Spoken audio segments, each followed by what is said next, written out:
Hi, hello everyone. I figured it was time to make the dungeon healing part of the Druid's rejuvenation healing build.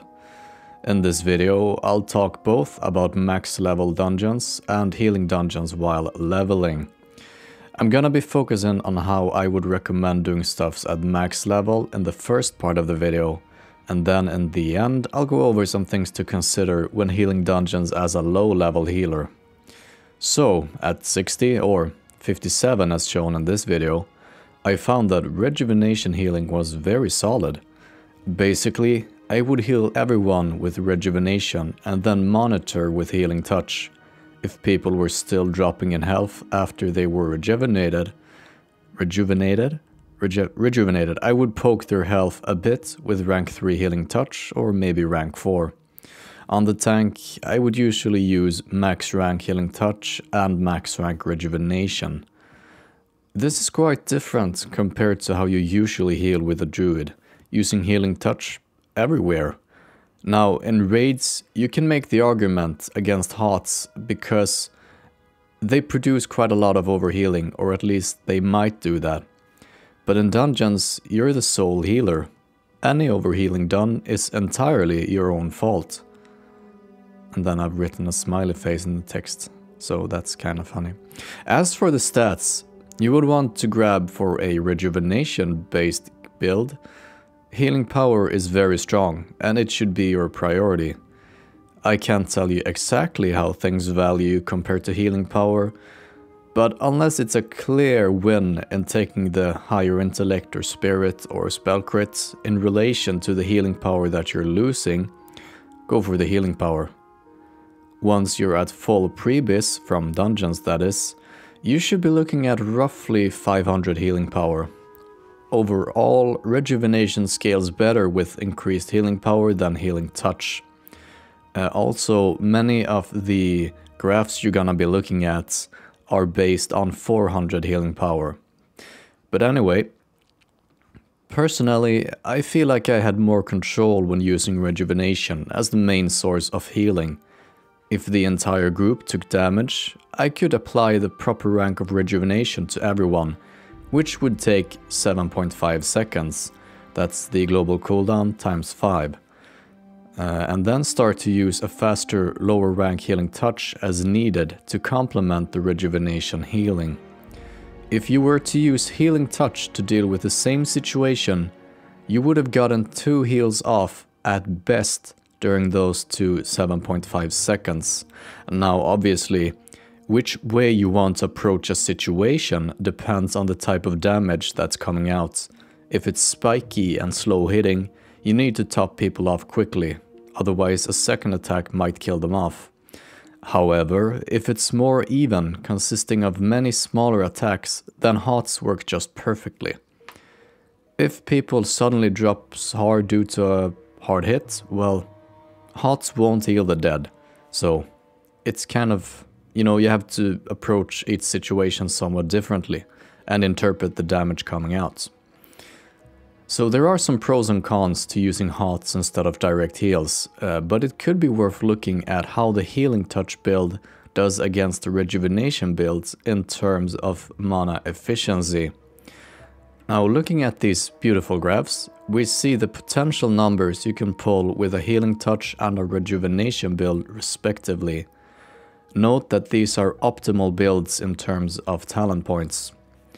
As you can see, the shift in terms of mana efficiency occurs between rank 4 and rank 5, where for the rank 4 versions of the spells, rejuvenation is a bit more mana efficient, and for rank 5, healing touch is the more mana efficient one. However, note that this is based on 400 healing power. At 500, the spells doesn't even become equal in terms of efficiency until rank 6, with rejuvenation being in the lead for all the lower rank spells. So, like I said earlier, rejuvenation scales better with healing power than healing touch does.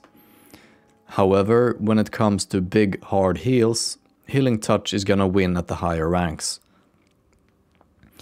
Now, in the raid version healing of this video, I talked about the trinket, the blue Dragon Dark Moon card, or well, it's technically called Dark Moon card Blue Dragon, I think. However, in dungeons, where you obviously use fewer spells and often a slightly higher rank, like use rank 4 rejuvenation instead of rank 3, I don't consider that trinket to be as valuable. You won't get nearly as many procs, and the fights aren't as long. It might be better to just grab another trinket with healing power.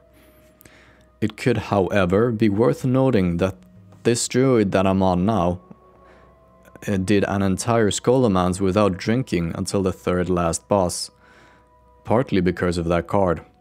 But when it comes to minimizing time spent drinking, I'll have to make another video. Another very fun thing to use in dungeons is the balance tree's Omen of Clarity. This bad boy gives you a chance of entering clear casting state whenever you hit something. This can in turn be used on a fun heal like max rank regrowth or tranquility. And I mean, if you want Nature's Grace or Moonglow, or both, you gotta spend 20 points in the balance tree anyway, so you might as well grab the Omen of Clarity. Getting a free cast also allows your mana regeneration to continue even while casting, for the one free spell that is, meaning you can avoid the 5-second rule and get another 2 ticks of mana which you would have otherwise lost. A free cast can potentially save you about 800 mana. One more useful thing, which many druids might use a bit too rarely, is the spell Bark Skin. I think that's what it's called. The removal of pushback is almost always worth it if you're getting attacked by mobs. Often, a single hit during a cast will increase the casting time by a second, so limiting this pushback to only a second instead of maybe 4 or 5 seconds, that's worth a lot. And it also reduces your physical damage taken by 20%. So, to summarize what I've said, I prefer rejuvenation-based healing in both dungeons and often in raids. I normally use rank 4 rejuvenation in dungeons, complemented by rank 3 healing touch. If players aren't taking any damage after I've HUD'd them, then, and the HUD will you heal them fully, I usually go in and just smack the mobs to try and get a clear cast proc. One of those bad boys can save you a lot of mana. Even though rejuvenation healing is a bit more complicated than direct healing in raids, it works perfectly well in dungeons. Now, when it comes to healing lower level dungeons, it's a bit of a different story since you don't have any healing power, or at least not much of it. Downranking spells is now just a waste of mana, as let's say, the bare bone values of the spells and ranks increase the healing efficiency as you go up the ranks. In lower level dungeons, it's often a better idea to use the highest rank you can without overhealing, and then trying to get some mana ticks from your spirit. Alright, that was probably all I had to say about rejuvenation healing, at least for now. Like I've said before, it's an amazing spell in many ways. If you haven't seen the raid healing version of rejuvenation builds, then it's definitely worth checking that out. At least, I think so.